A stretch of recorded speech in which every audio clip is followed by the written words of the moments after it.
29 जून 2018 दिल्ली के बुराड़ी इलाके में एक साधारण सा घर। सुबह लगभग 7 बजे पड़ोसियों ने देखा कि उस घर का दरवाजा खुला हुआ है।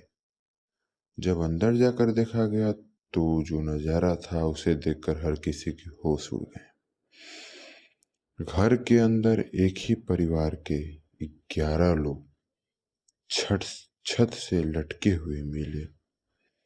सबकी आंखों पर पट्टी बंधी थी, हाथ पीछे बंधे हुए थे और सबसे अजीब बात, घर में कहीं भी किसी प्रकार के झगड़े या किसी भी प्रकार के संघर्ष की कोई निशान नहीं थी।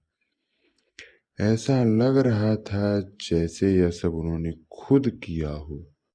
लेकिन सबसे बड़ा सवाल ये है कि कोई पूरा परिवार एक साथ ऐसा क्यों करेगा। तो ये कहानी है एक भाटिया परिवार की जो दिल्ली में बुराड़ी इलाके में रहती थी। ये आप उनका घर देख सकते हैं, उनका फोटो है बाहर का। तो ये परिवार था भाटिया परिवार।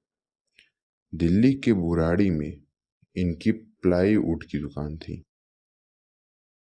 इनके परिवार में कुल 11 लोग रहते थे, जिनमें सबसे बुजुर्ग नारायण देवी थी, जिनके पति का देहांत हो चुका था। उनके 2 बेटे थे, उन 2 बेटों की पत्नियां भी थीं और उनके बच्चे थे। पड़ोसी कहते हैं कि यह परिवार बहुत सामान्य था। सब लोग एक दूसरे से अच्छे से मिलते थे। दुकान भी इन लोगों की अच्छी चल रही थी, कोई आर्थिक परेशानी भी नहीं थी। इसलिए जब ये घटना सामने आई तो इस घटना को सुनकर पूरी दिल्ली की रूह कांप गई। पूरी बुराड़ी इलाके में दहशत मच गया। दरअसल उस सुबह घर के सामने रहने वाले गुरचरण सिंह, जो कि इनके पड़ोसी थे, वो दूध लेने निकले। उन्होंने देखा कि भाटिया परिवार के घर का दरवाजा खुला है। उन्होंने सोचा शायद दुकान खोलने के लिए तैयारी कर रहे होंगे उनके बेटे। लेकिन जब बहुत देर तक उनके लड़के बाहर नहीं आए तो वो थोड़ा असमंजस में हुए। तब जाके वे जब घर के अंदर गए तो जो उन्होंने देखा वो शायद वो जिंदगी भर नहीं भूल पाएंगे। घर के हॉल में लोहे की ग्रिल से 10 लोग लटके हुए थे। इस प्रकार लटके हुए थे जैसे उन्होंने अपने आप आत्महत्या की है। सब एक गोल घेरा बनाकर खड़े थे। उनके पैर के नीचे प्लास्टिक की स्टूल रखी हुई थी और सबसे डरावनी बात, सबके चेहरे पर शांति थी, जैसे किसी रस्म को निभाया गया हो। और दूसरे कमरे में नारायण देवी की शव बिस्तर पर पड़ा था। ये सब पूरी घटना देख के दिल्ली पुलिस पड़ोसियों के तो पूरे पैर कांपने लगे। जब पुलिस को ये बात पता चली तो पुलिस मामला को देखने के लिए आई। जब पुलिस ने देखा तो मामला और भी अजीब होता गया। घर से 11 डायरियां मिली। इन डायरियों में पिछले कई सालों से कुछ अजीब निर्देश लिखे हुए थे। जैसे कि एक डायरी में लिखा था, रात को 1 बजे सब लोग एक साथ खड़े होंगे, आंखों पर पट्टी बांधनी है, हाथ पीछे बांधने हैं, भगवान सबको बचा लेंगे।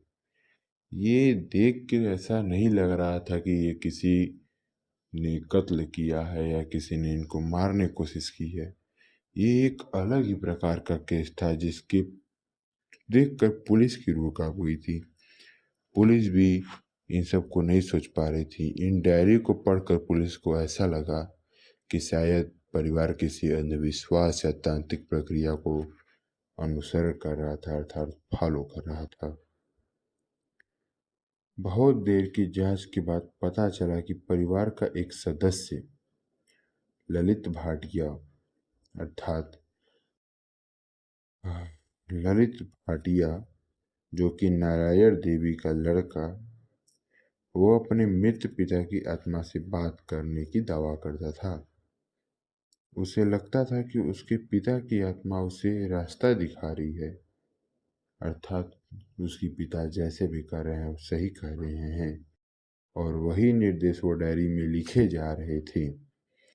धीरे धीरे पूरा परिवार इन बातों पर विश्वास करने लगा और वो ये सोचने लगे कि उनके पिता की आत्मा उन्हें बुला रही है। पुलिस की अंतिम रिपोर्ट के अनुसार यह मास सुसाइड नहीं बल्कि एक सामूहिक धार्मिक अनुष्ठान था। अर्थात धार्मिक अनुष्ठान वो होता है जिसमें लोग अपने धर्म के हिसाब से, अपने मातृ के हिसाब से अपना कार्य करते हैं। ये कोई मास सुसाइड नहीं था जो गलत तरीके से किया गया था। परिवार को लगता था कि वे मरेंगे नहीं बल्कि भगवान से मिलेंगे या अपने मरे हुए मित्र पिता के आत्मा से मिलेंगे, लेकिन शायद ऐसा नहीं हुआ। और एक ही रात में पूरा परिवार खत्म हो गया। आज भी बुराड़ी का वह घर लोगों के लिए रहस्य बना हुआ है, क्योंकि सवाल अभी भी वही है, क्या यह सिर्फ अंधविश्वास था या कुछ और? क्या यह अंधविश्वास है तो यह अंधविश्वास किसी आदमी को किस मोड़ तक ले जा सकता है, आप इस कहानी से भी समझ सकते हैं। और अगर यह अंधविश्वास नहीं है तो इस राज के पीछे कौन वो हाथ है जिसे पुलिस ने आज तक नहीं पकड़ पाया। तो थैंक यू, बहुत बहुत धन्यवाद। आप लोगों ने मेरी स्टोरी सुनी, ऐसे ही आप लोग सपोर्ट